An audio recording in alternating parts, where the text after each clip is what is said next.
So I want to thank all of you for being here. I'm pleased to welcome Bill Panos, who has served as the director of the Wyoming Department of Transportation.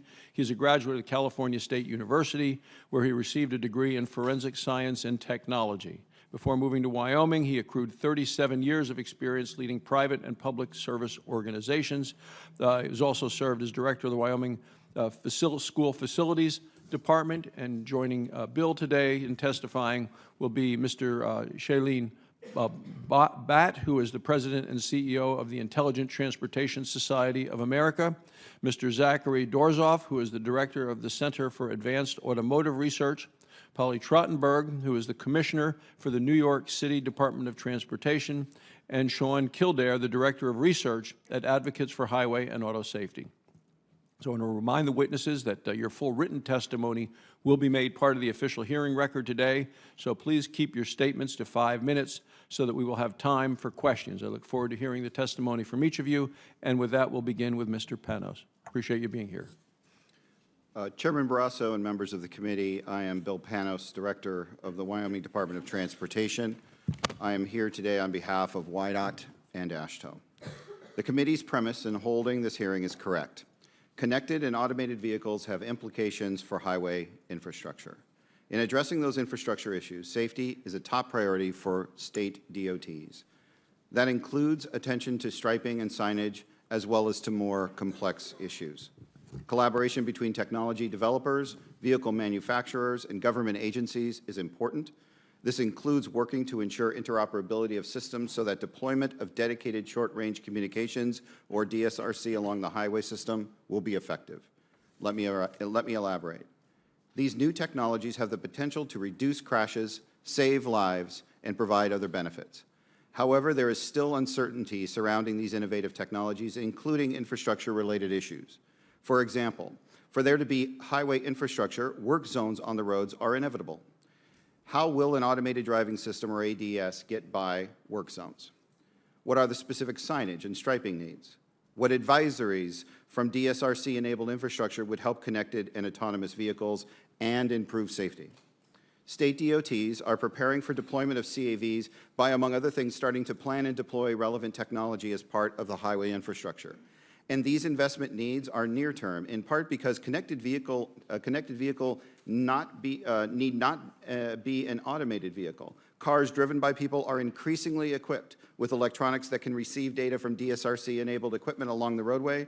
DSRC signals can help non-automated as well as automated vehicles effectively see in bad weather, provide other information such as on traffic congestion. State and local agencies are active in deploying and testing these systems today. Approximately 50 U.S. locations are deploying connected vehicle technologies. This represents roughly 72,000 vehicles and 65,000 devices installed on the nation's infrastructure. WYDOT is an active participant. To improve safety along the 402 miles of Interstate 80 in Wyoming, particularly in our tough winters, Wyoming is implementing a pilot program using DSRC-enabled technology to connect vehicles to infrastructure and to other vehicles. During federal fiscal year 2016, more than 1,600 crashes occurred on I-80 in Wyoming, resulting in 18 fatalities and 271 injuries. In December of 2016, there were only 8 days when I-80 in Wyoming was fully open. As part of the effort to improve the situation, the pilot program will test warnings advising travelers of crashes ahead. It will also advise about weather, speed restrictions, work zones, and other matters. Testing with WYDOT vehicles occurred last winter, and we will be testing commercial freight vehicles this winter. Let me turn to a few more points on the infrastructure implications of CAV deployment. Currently, state DOTs are unsure which roadway elements are critically important to automated driving system or ADS technology. We know that quality signage and striping are important, but welcome more details.